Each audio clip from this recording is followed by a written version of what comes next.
Frères et sœurs, il faut que je vous fasse une confidence à propos de Saint Joseph. Effectivement, il y a une chose qui me choque, et qui me choque profondément, c'est que la plupart du temps, dans toutes les représentations que l'on fait de lui, que ce soit en plâtre, et quand il est dans cette statue de plâtre, on a l'impression que pour lui c'est une terrible souffrance d'être moulé dans le plâtre. Il est dans le plâtre, c'est un emplâtre.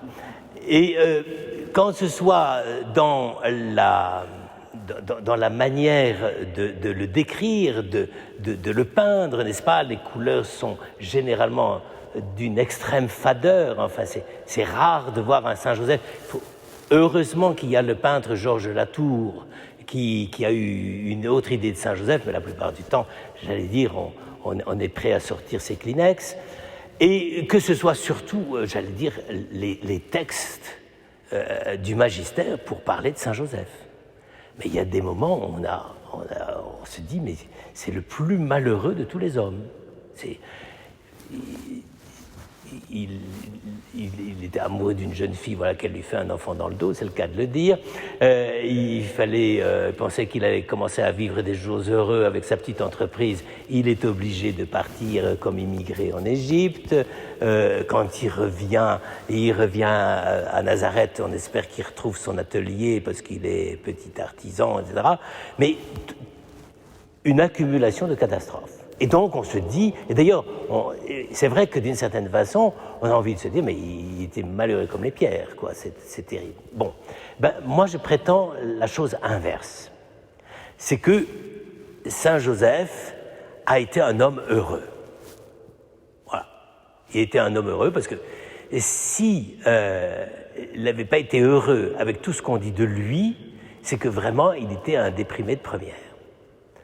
Pourquoi je dis ça? Parce que, effectivement, tout l'évangile, les évangiles de l'enfance, etc., nous présentent un Saint Joseph comme invité dès le départ à construire le royaume de David.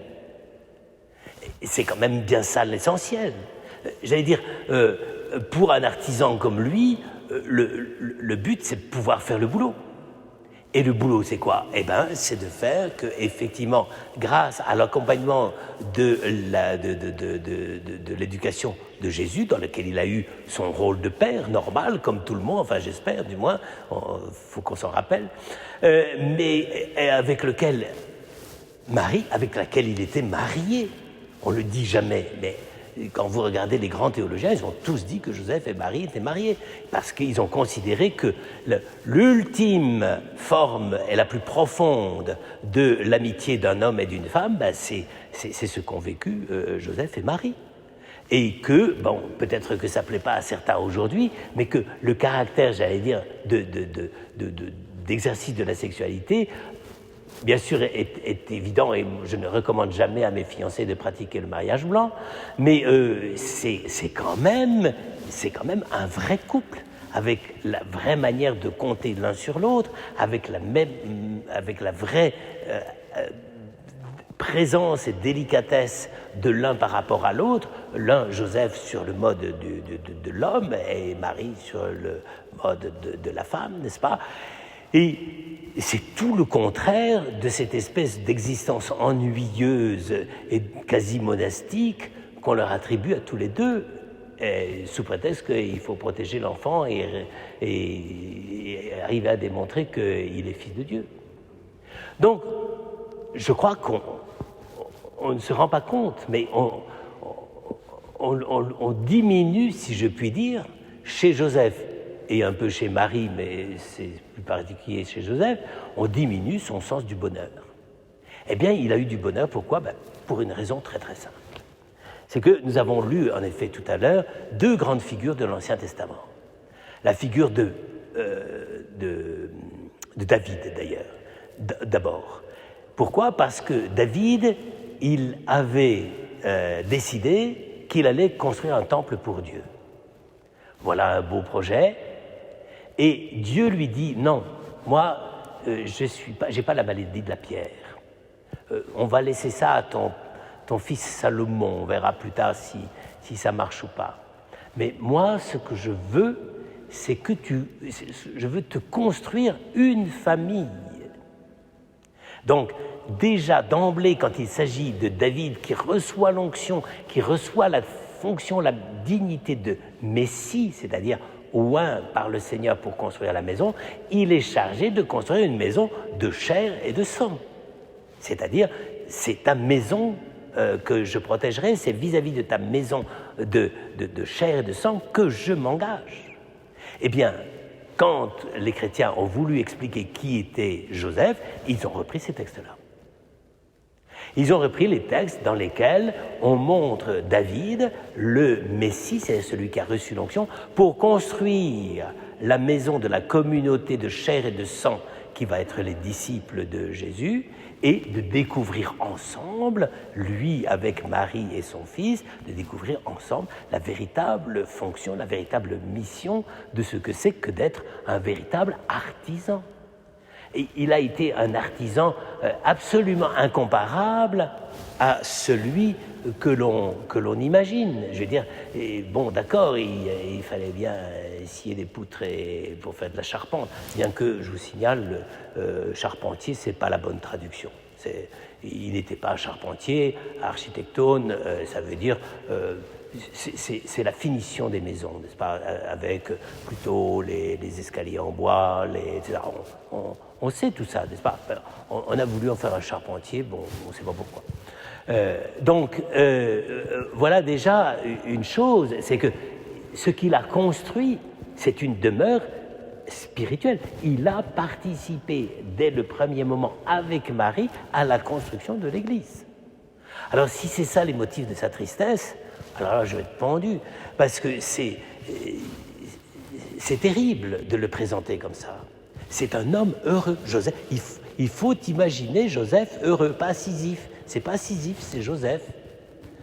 Et donc, comme vous le voyez, frères et sœurs, c'est ça la première. La deuxième chose, il faut voir les choses de près. Si vraiment il accepte Marie dans sa maison, parce qu'elle porte en elle la présence même du Fils de Dieu, j'allais dire, bon, peut-être que ça lui a coûté un peu cher au début, parce qu'il a dû se dire, bon, ben, est-ce qu'on me mène un bateau ou pas? Mais quand il s'est rendu compte que c'était une femme extraordinaire et que le petit, ben, finalement, c'était pas mal, comment voulez-vous qu'il ne soit pas heureux de ça? Il était profondément heureux de cela. Donc, je ne sais pas pourquoi, avec tout ça, on a réussi à en faire le patron de la bonne mort. Vraiment, on aurait pu faire mieux quand même. Eh bien, vous comprenez, frères et sœurs, c'est ça qui est bien. Alors, je ne sais pas, j'ai lu l'encyclique du pape, n'est-ce pas? Bon, c'est bien, hein, mais il n'y a pas un paragraphe sur Saint Joseph comme le patron des gens heureux. Or, qu'est-ce qu'on aurait besoin actuellement d'avoir un patron des gens heureux? Eh bien, moi je pense que c'est comme ça qu'il faut le prier. Il faut le prier en disant, voilà, dans ces circonstances extraordinaires dans lesquelles tu as vécu, tu as su développer, approfondir et mettre en œuvre, aussi bien au niveau de l'humanité de ton fils qu'au niveau de l'affection profonde et extraordinaire de Marie, tu as su mettre en œuvre la construction même d'un bonheur qui est pas simplement, j'allais dire, familial au sens de faire une sorte de prototype du jeune cadre moyen moderne qui, au lieu de travailler dans la charpente, travaille dans l'informatique. Bon, j'allais dire, on n'ira pas loin avec ça, mais de montrer comment tous les trois, ils ont vécu une vie profondément heureuse. Et que si, effectivement, si Jésus avait raté le premier objectif de rendre son Père heureux de lui, ben comment rendrait-il heureux l'Église?